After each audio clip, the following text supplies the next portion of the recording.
les étoiles!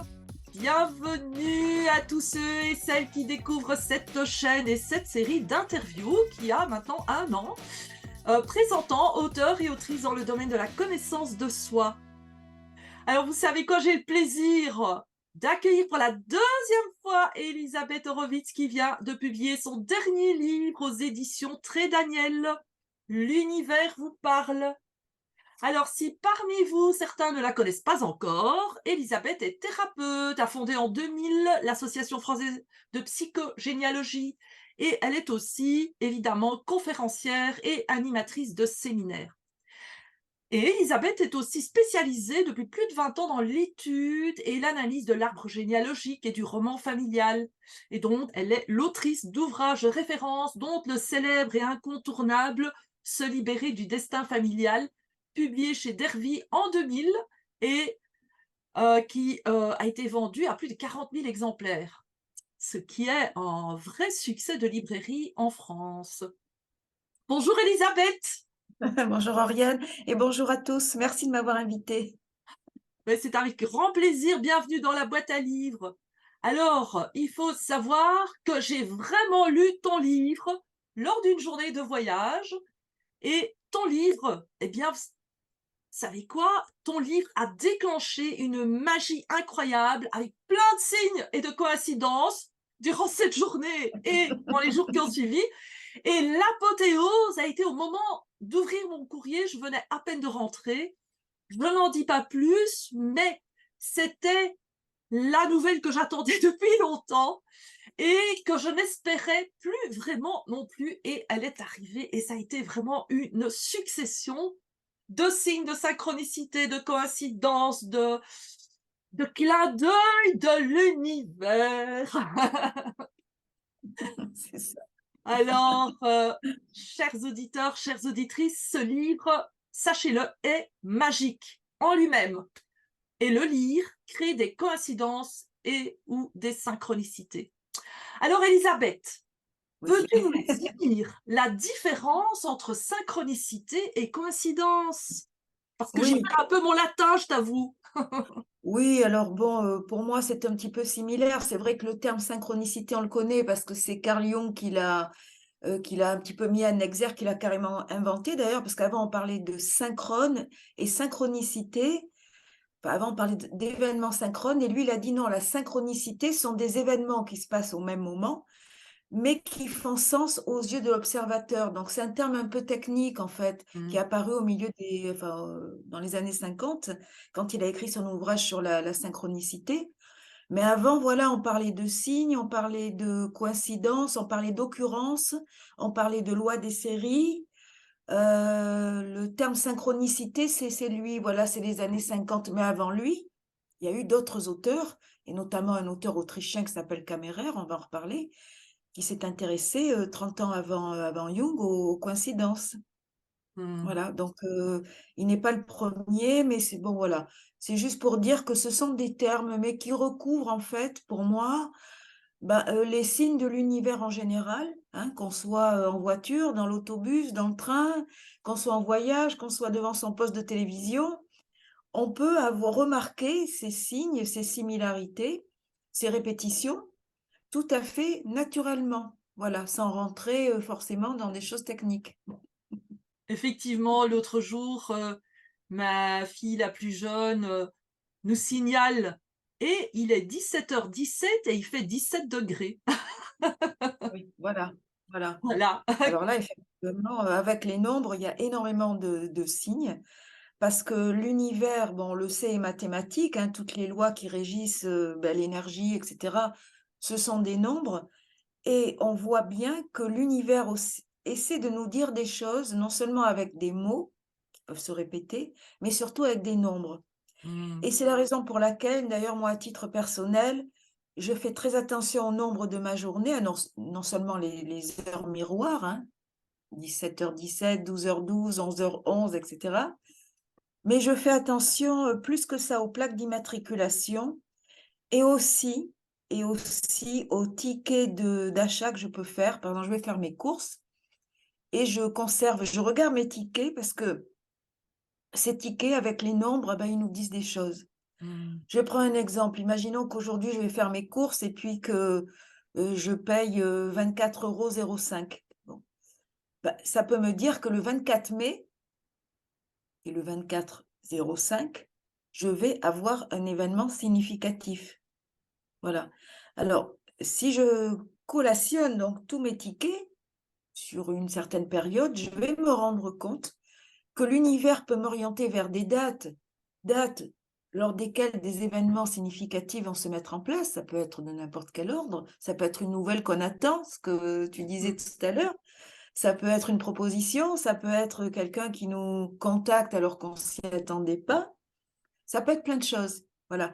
Mais Mmh. l'univers, en fait, il faut quand même dire aussi tout de suite que l'univers nous avertit à l'avance d'événements qui vont se mettre en place dans les semaines ou les mois qui viennent, voire quelquefois les années. Et les nombres, donc, c'est la première manière de le remarquer. Parce que comme je l'expliquais, donc, bah, les nombres, ça peut être des Mmh. dates à venir, voilà. Mmh. Et donc voilà, je garde mes tickets de caisse. Alors encore plus quand c'est, par exemple, ça m'est arrivé, d'avoir, par exemple, 9,99 €, mais c'est pas en achetant plusieurs choses. Et même la caissière me dit: «Ah, on aurait voulu le faire exprès, on n'y serait pas arrivé». D'ailleurs dire: «Comment avez-vous fait pour prendre plein de petits articles et puis ça fait cette somme-là qui est quand même remarquable?»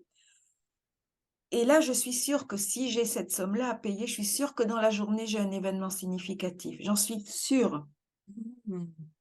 Voilà, parce que, ben, voilà, j'ai pas pensé à cette somme, mais elle arrive et c'est une façon qu'a l'univers avec les nombres, en jouant avec les nombres, de me dire: «Fais attention là». Mais c'est pareil avec les répétitions. Je prends un exemple, vous allez au théâtre, vous avez la place 12. Vous rangez votre voiture, c'est le parking, la place numéro 12. Vous allez à l'hôtel, c'est la chambre numéro 12. Si dans une même semaine, vous avez cette répétition de nombres, dans des contextes différents, alors encore une fois, cette répétition, la répétition, c'est la manière qu'a l'univers d'interpeller à notre conscience. Parce que si ça n'arrive qu'une fois, on ne le remarque pas. Mais si ça arrive 3, 4 fois, alors là, l'univers est en train de nous dire: «Attention, attention, je suis en train de te répéter quelque chose pour que tu y fasses attention». Et donc alors vers un nombre, vers un mot, quelquefois, voilà. Donc Mmh. c'est aussi ça. Ouais. Et d'ailleurs, dans ton livre, tu nous recommandes, d'avoir un cahier dans lequel on collectionne, on collecte, ces informations et ça nous donne, la possibilité, de relier les informations et de mettre du sens sur, bah, des nombres ou des mots ou des événements, qui, apparaissent dans notre quotidien. Absolument, tenir un journal, moi, c'est ce que j'ai fait pendant plusieurs années. Tous les jours, je consignais ce qui m'arrivait dans la journée. Il y a un premier constat, c'est que quand on note ce qu'on a entendu et les hasards significatifs, on se rend compte qu'il y a énormément de choses, en fait, qu'on aurait passées comme ça sans y faire attention parce qu'on les a pas notées. Et quand on relit, par exemple, à la fin de la semaine, ne serait-ce que ça, on se dit: «Mais oui, j'ai entendu telle conversation dans l'autobus. Oui, mais des amis m'ont parlé de ça. Oui, mais j'ai vu, telle phrase dans une vitrine. J'ai vu», on a tous ces petits bouts en fait, de signes et quand on les relit, on se dit: «Mais oui, mais si je l'avais pas noté, j'aurais totalement oublié, quoi. J'aurais totalement oublié». Mais même du matin vers l'après-midi, c'est pour ça que le soir, c'est bien de noter ce qu'on a retenu, Mmh. parce qu'il arrive plein de choses, on retient pas tout, mais bon, on retient quand même quand on fait attention et voilà, ce sont les signes de l'univers et ça, c'est un peu l'écume des jours, hein. On connaît le De Boris Vian. de Boris Vian, l'écume des jours et ben, c'est ça, l'écume des jours, c'est ce qui reste de la journée et qui nous concerne vraiment et c'est ce qu'on a vu de significatif, en fait et qui n'arrive pas à d'autres. Parce que dans l'autobus, par exemple, on peut s'asseoir et puis quelqu'un a oublié un livre ou un magazine sur notre siège, sur où là, on va s'asseoir, puis les autres personnes ne le voient pas. Mais nous, on le voit, on va le récupérer Ça, il s'adresse à nous. Mmh.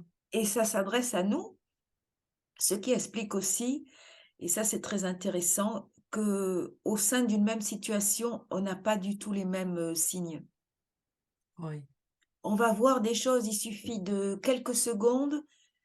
On est dans l'autobus, on va apercevoir telle personne sur la chaussée, tel message que les autres personnes qui seront à côté de nous, dans la rangée, qui regardent ailleurs, ne verront pas, hein. Ou même quand on rentre au supermarché, ben, on va croiser telle personne, on serait rentré 5 minutes avant, 5 minutes après, ça aurait été la configuration aurait été complètement différente. Donc tout est en mouvement, tout le temps. Mmh. Et ce que l'on va percevoir nous est quand même, personnel. Voilà, c'est ça qui est quand même intéressant aussi, quoi. Ça m'interpelle, hein, ce que tu nous partages parce que, d'ailleurs tu y fais référence, hein, je crois à Bobola, hein, avec, le futur qui est finalement ici, mais ce dont tu parles, c'est comme si le futur s'adressait à nous, comme si le futur, Oui. Mmh mh. existait déjà et nous envoyait des signes. Est-ce que c'est le cas? Oui, c'est tout à fait le cas. Je pense que dans la conscience, unifiée de l'univers, tout est déjà pas réalisé, mais tout est déjà potentiellement, réalisable.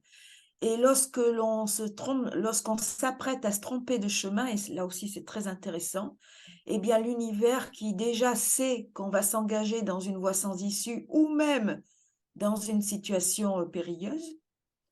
C'est le cas, par exemple, lorsqu'on signe pour un travail qui ne va pas nous convenir ou lorsqu'on s'engage dans une relation sentimentale avec un pervers narcissique, ne serait-ce que ça, hein. Tout à fait.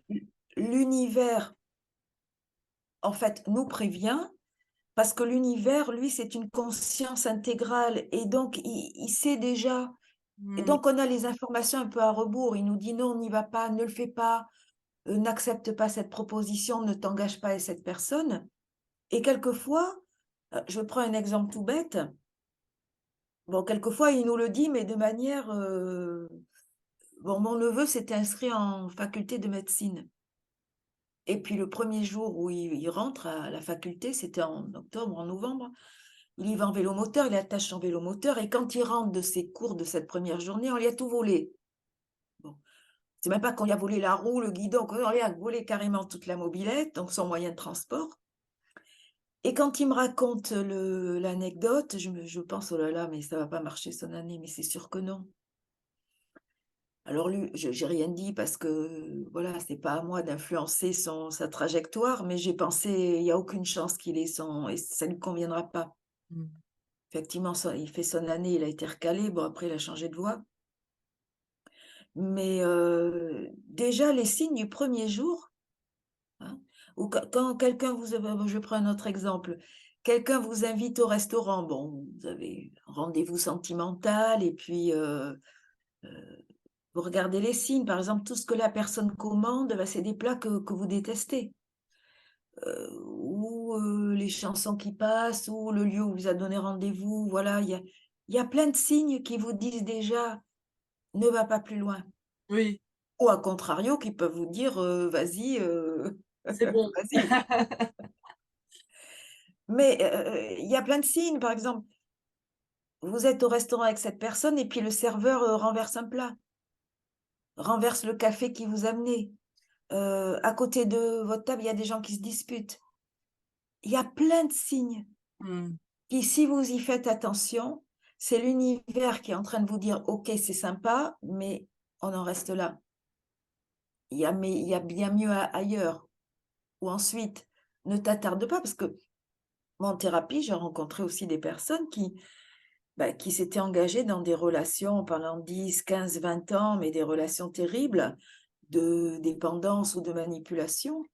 Et comment on se sort de ça? Mais si on avait fait attention, je ne jette pas la pierre, hein, c'est juste pour Mmh. dire que voilà, quand on a une conscience éveillée, on a quand même cette voix intérieure et même si on l'a pas, il y a quand même des signes objectifs qui nous disent, de le faire ou pas.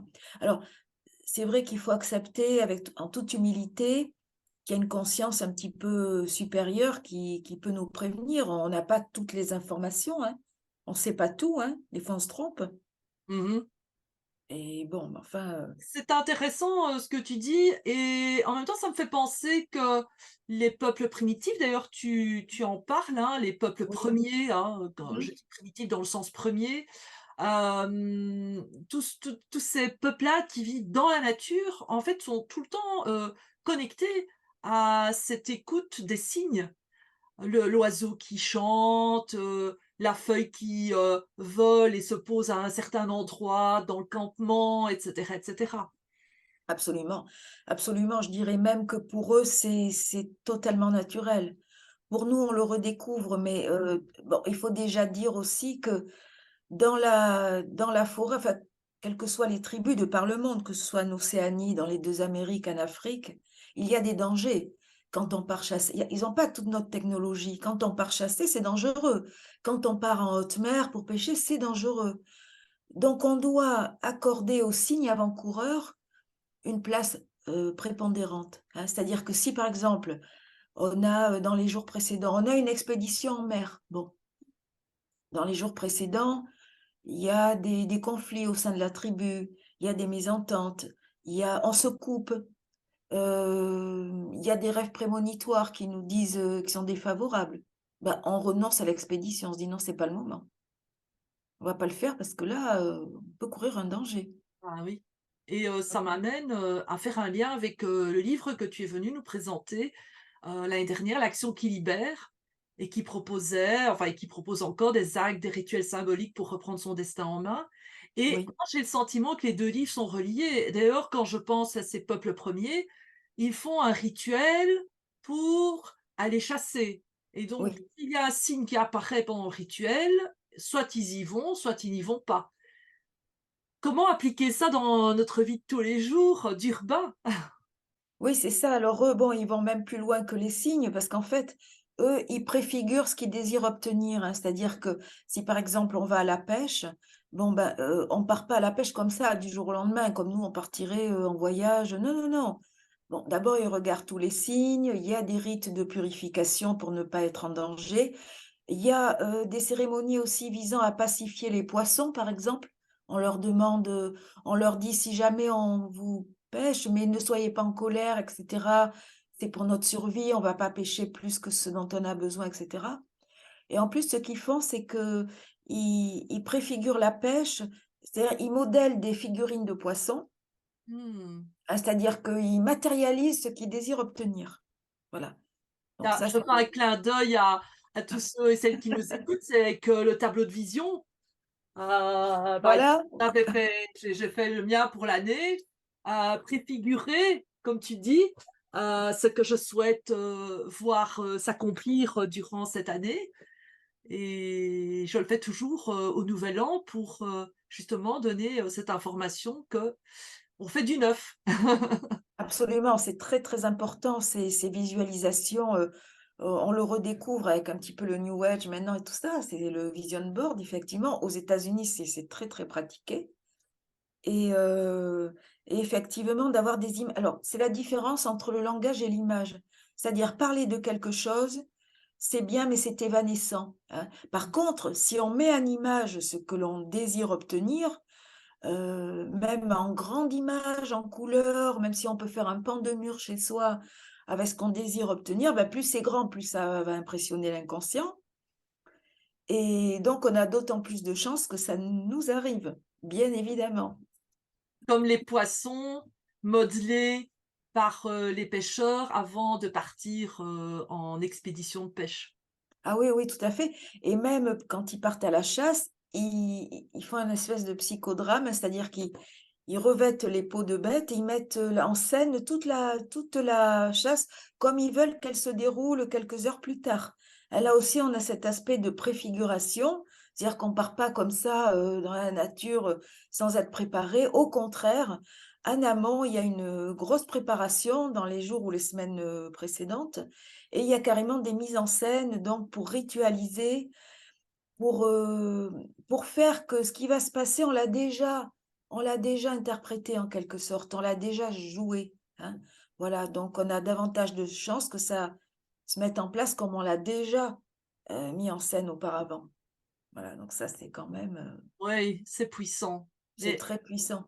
c'est C'est très vrai puissant. que parmi nos auditeurs et auditrices, il y a quand même des sceptiques, hein. Ils écoutent, il y a une partie d'eux qui écoute et puis une partie, qui, se dit: «Mais est-ce qu'on peut dire qu'il y a eu des recherches sur les répétitions, les séries d'événements? Et je crois que tu en sais un petit morceau à ce sujet, parce que tu as Oui, oui. cherché, tu as fait des Oui, recherches. oui. Alors tout à fait, pour repartir donc sur les synchronicités, on peut dire qu'il y a quand même un travail, quasi scientifique au début donc du XXe siècle, puisque comme je l'expliquais tout à l'heure, donc il y a un scientifique, un biologiste autrichien, un contemporain de Freud donc quelque part, et je vais parler de Freud après, qui s'appelle Paul Kammerer et qui lui, à titre personnel, dans ses heures de loisirs, décide un beau jour dans les années 1900, de regarder ce qui se passe dans son environnement. Et donc, il note tout, il va dans les parcs, il s'assoit, il regarde les gens, ce qu'ils portent à la main, comment ils sont habillés, est-ce qu'il y a des choses qui se répètent, il va dans les casinos, il regarde les nombres qui surgissent. Il va au restaurant, il regarde, ben pareil, combien il a payé, est-ce que c'est des chiffres qui vont se répéter. Donc, il tient un journal et c'est colossal pendant 20 ans.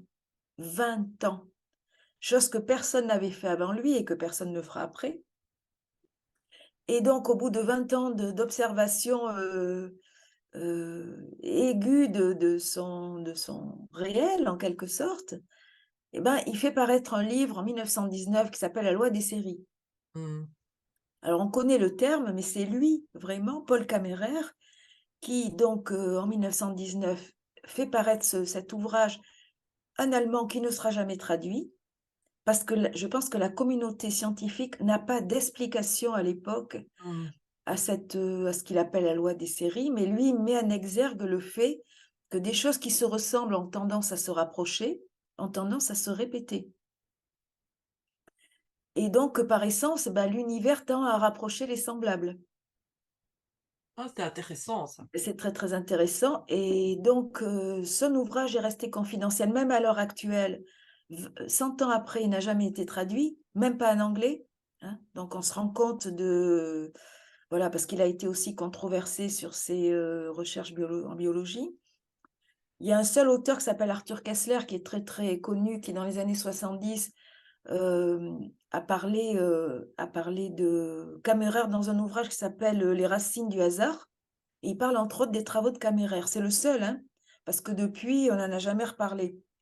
Alors, tout ça pour dire que c'est un ouvrage qui établit une classification des coïncidences, mais extrêmement poussée, extrêmement précise par catégorie.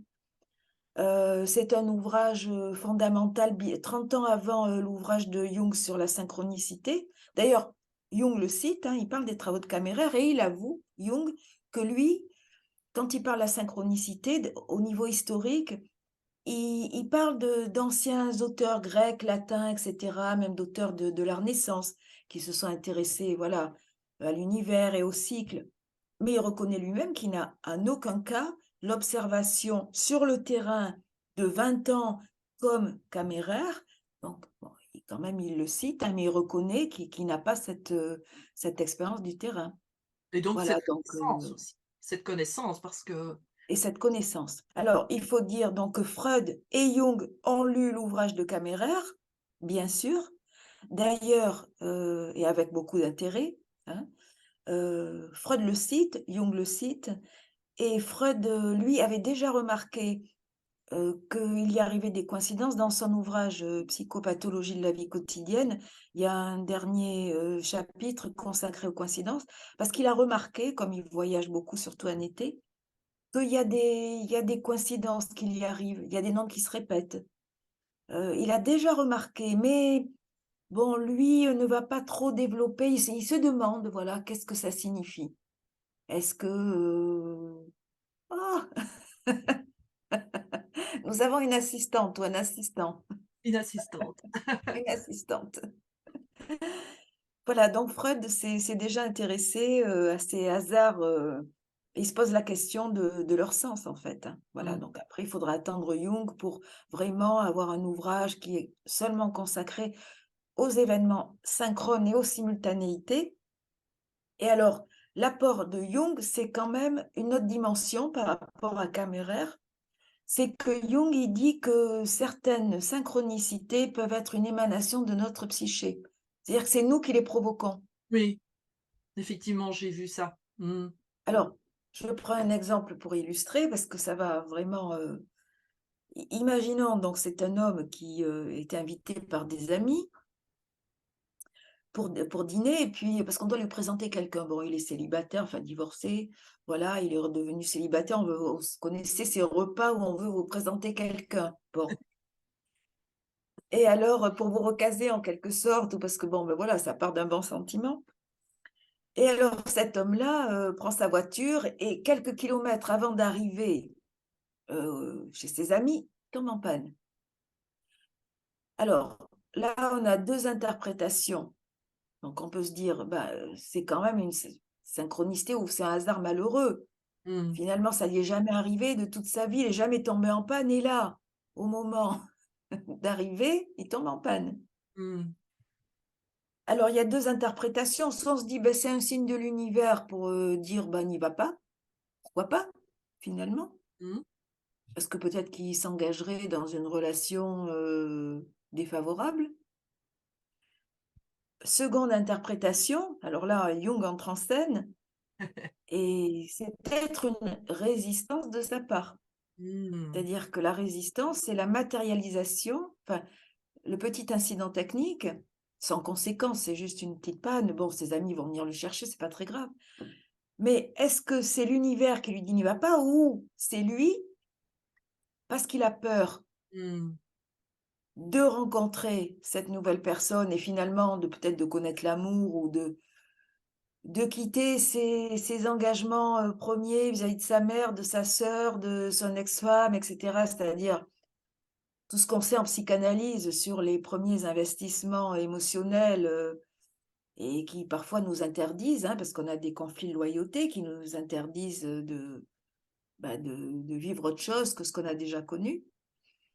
Alors, on a les 2 possibilités finalement, mais Jung met en exergue le fait que ces incidents peuvent être la matérialisation de résistances ou de complexes psychiques dont on n'a parfois pas conscience et qui peuvent provoquer des événements, voilà, qu'on considère comme négatifs. Ça peut être la même chose au niveau travail, quand on a un rendez-vous important au niveau professionnel et qu'on ne se réveille pas le matin pour y aller. Oui, ça Donc là, arrive c'est un tellement acte de fois, manqué ça arrive tellement de fois. ou que ce jour-là, il y a une grève et puis on va arriver en retard à un entretien d'embauche qui était décisif pour changer de classe sociale peut-être, voilà, et donc on a, bah, les résistances qui se mettent en place. Alors ça, c'est quand même aussi une dimension intéressante. Oui. Alors, finalement, le défi, c'est de distinguer, laquelle est le message de l'univers et laquelle, est le message, de notre, inconscient, résistant. C'est ça et dans chaque situation, il faut se poser la question, se dire: «Bon, est-ce que, c'est moi ou est-ce que, bon, c'est un signe totalement extérieur qui me prévient finalement, suffisamment à l'avance pour qui me protège finalement? Ou est-ce que c'est moi?» alors là, sur les questions sentimentales ou même sur les questions de classe sociale, souvent c'est soi-même quand même, hein. Mmh. C'est des résistances quand on doit, rencontrer quelqu'un, on a ses loyautés inconscientes, au niveau émotionnel, comme je l'expliquais vis-à-vis de la mère, de la sœur, de toutes les personnes à qui on a juré sans le savoir, obéissance et loyauté. Et aussi au niveau travail, on a des frontières invisibles en termes de statut social Le qui fameux nous plafond de empêchent verre, le plafond de verre le aussi. plafond de verre, la névrose de classe qui nous empêche donc, d'accéder aussi, ben, de c'est typiquement le cas, comme je le disais, quand on a des incidents au moment, juste le jour où on devait avoir un rendez-vous important, où on devait prendre l'avion, le train, et qu'on a un contretemps, fatal qui va nous empêcher d'y aller. Mmh. Et justement, toi qui es spécialiste, experte de la psychogénéalogie, c'est vrai que lorsqu'on s'intéresse à l'histoire de sa famille, il y a aussi des Oui. dates, il y a des chiffres, des éléments qui se répètent. Quel lien, tu fais entre, tous ces éléments? Oui, alors, je dirais oui que, quand, effectivement, il faut déjà connaître les dates de notre arbre généalogique et par exemple les dates de décès. les dates de décès sont très importantes parce que moi, je déconseille, par exemple, d'acheter une maison ou de même se marier à une date de décès. Mmh. Je vais prendre un exemple. Vous avez, votre grand-père qui est décédé un 12 mars. Bon, et puis comme par hasard, on vous propose de signer, vous voulez acheter une maison et puis l'acte de vente, bah, c'est le 12 mars. Mmh. Alors, si vous ne vous intéressez pas à votre arbre généalogique, bah, ça va être problématique parce que, vous ne vous rappelez pas que cette date finalement est connotée négativement, c'est la date d'un décès, voire quelquefois c'est la date d'un enterrement, et c'est à ces dates-là, surtout pour les ascendants en ligne directe, moi je déconseille de signer des actes officiels qui peuvent nous engager sur le long terme, que ce soit par rapport à une maison, parce que là, on peut avoir après, bah, des contretemps ou carrément les maisons hantées, hein. Ou Mmh. alors on peut avoir aussi, bah, des mariages qui commençaient bien et puis tout à coup, ça va plus du tout, parce qu'on s'est marié à une date de décès ou à une date de divorce aussi, dans l'histoire familiale, vous voyez? Donc je dirais qu'il faut quand même faire assez attention aux dates, oui. Surtout connaître les dates de sa propre histoire, hein, parce que ne serait-ce qu'en ligne directe, on a nos parents, on a nos frères et sœurs, on a les oncles et tantes. On a les grands-parents et même les arrière-grands-parents quelquefois quand il y a eu vraiment des situations, des fois tragiques. Par exemple, quand les gens se sont suicidés et cetera. Enfin bon, là, on va pas rentrer peut-être dans Dans les tout ce qui est détails. de l'ordre de la généalogie, mais c'est simplement pour dire, oui, qu'il y a aussi des croisements avec l'histoire familiale, au niveau des dates. Mmh. Et donc, la recommandation peut-être, qu'on pourrait faire, c'est d'avoir un carnet dans lequel on a mis toutes ces dates. C'est ça. Il suffit d'aller les Vous vérifier. recensez, si vos parents sont décédés ou si certains de vos frères et sœurs sont décédés tragiquement, avant l'heure, bon, de manière prématurée. Même, enfin, voilà, quel que soit le décès qui peut être problématique dans votre histoire familiale, effectivement, plus les gens sont décédés jeunes, décédés en étant Oui. jeunes, trop tôt, plus les deuils vont être, en suspens et plus ces dates-là vont être connotées négativement. Mmh. Donc effectivement, il faut y faire attention. Ouais. Oui, oui. Oui et ça me fait penser, finalement, tout ce que tu expliques, aussi à une forme de superstition que l'on aurait tendance à enfin, on pourrait, se moquer de certaines superstitions, alors que c'est la sagesse, de l'être humain, d'être, conscient qu'on on ne célèbre pas un mariage à la date anniversaire d'un enterrement ou d'un décès. C'est ça. Mais là, effectivement, le problème, c'est que, comme, je dis un petit peu les nouvelles générations, on a tendance à faire abstraction, peut-être pas la nôtre, mais les gens qui naissent maintenant ou qui ont 20 ans, bah, pour eux, c'est peut-être une autre culture. Effectivement, on sait bien qu'avec l'accélération du temps, de la société contemporaine, on a un effacement du passé qui est très, très important et des traditions aussi, mais effectivement, avant, on faisait très attention à ne pas superposer les événements à Mmh. ces dates marqueurs ou même à ces âges marqueurs, parce qu'on a aussi des âges marqueurs, hein. Les âges marqueurs, c'est quand on arrive, par exemple, à l'âge qu'avaient nos parents au moment de leur décès. Ça va Oui, être un âge marqueur. effectivement. Donc on a date et âge, hein, on a les 2. Voilà. Oui. Là, je renvoie un petit peu à mes ouvrages sur le temps généalogique et sur la chronogénéalogie, hein. Il Mmh. explique bien en détail l'importance des dates, que ce soit les dates de naissance, bien sûr, de baptême, de mariage, de divorce et les dates de décès. Et Oui. les dates aussi qui se rapportent à tout événement traumatique, comme par exemple les changements de pays, voilà les dates clés. Il y a des dates clés aussi dans notre histoire, hein. Il y a eu un trauma, une perte, ou quelque chose Voilà. de positif aussi, hein, Oui, l'acquisition, oui. d'une maison ou, l'accès à quelque chose qui n'était pas accessible, auparavant. Ce sont des dates clés. C'est même dommage, je réfléchis à ça, en t'écoutant, que nous ne notons pas naturellement, toutes ces dates et que finalement, après, c'est assez compliqué de les retrouver parce qu'on peut aller dans l'état civil mais il y a quand même Alors, des dates, qui sont pas accessibles, hein, alors tous les actes de décès sont libres, hein, en France. vous pouvez tout à fait demander n'importe quel acte de décès sans justificatif de lien généalogique. Donc ça déjà, c'est quand même très, très intéressant. Mmh. Si vous voulez vérifier les dates, effectivement. Et en fait, bon, ça nous concerne dans le sens que nous vivons dans un calendrier. Et par exemple, dans les sociétés primitives, ils n'ont pas de calendrier, donc ça n'a vous voyez que ça Ah ne va oui, oui. pas avoir la même, Ah ça c'est c'est que nous avons des événements qui sont fixés officiellement par des dates, parce que nous vivons à l'intérieur d'un calendrier. Mais dans les sociétés primitives, ça n'existe pas. C'est pour ça qu'il y a moins de pathologies aussi. ah waouh! Et oui, rien n'est inscrit. D'ailleurs, ce sont des sociétés verbales où rien n'est quasiment consigné et on vit dans un temps circulaire, mais on n'a pas de calendrier. Mmh. Ce qui va produire des pathologies, c'est de vivre dans un calendrier et le fait qu'on soit déclaré, même depuis notre naissance, à une Oui. date précise. Ça nous met dans un temps qui n'existe pas dans les sociétés traditionnelles. Ça nous contraint dans une temporalité qui va générer des effets. Oui, parce que, bah, d'une certaine façon, ce calendrier est linéaire alors qu'il y a des cycles. Il y a les cycles, des astres qui, ont une influence sur nous. Il y a les cycles, bah, naissance Aussi. et décès, des cycles de mariage, des cycles de divorce, enfin et toutes sortes d'autres cycles. Oui, et c'est aussi le fait que nous sommes pris dans des nombres.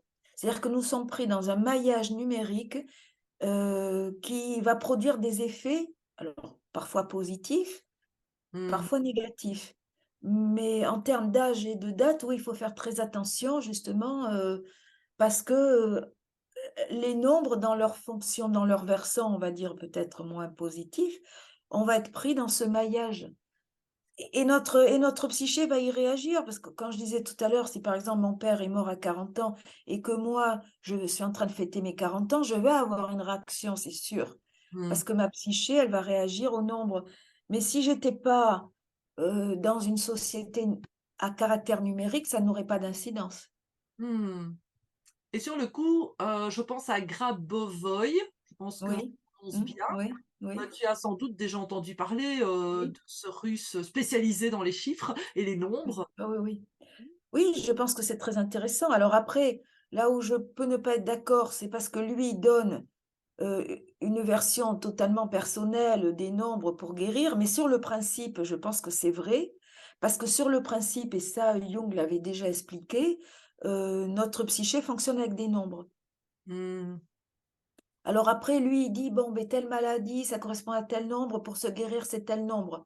Là où on peut ne pas être d'accord, c'est sur le fait que ce sont ces nombres à lui, comment il les a trouvés, est-ce que c'est valable pour tout le monde? Mais sur le principe, je pense qu'il a raison. Je pense qu'il a raison. Oui, je Waouh! pense que les nombres ont vraiment, hem d'ailleurs, Jung le disait, au fond de la psyché, il y a des nombres. Mais ça me fait penser aussi à la musique des sphères et la musique, ce sont des nombres Mmh aussi mh. Mmh mh. et il y a, des sons pour chaque planète et maintenant on a découvert que les plantes émettent des sons bien Oui, spécifiques et donc ce sont des longueurs d'onde c'est et ça, probablement des nombres.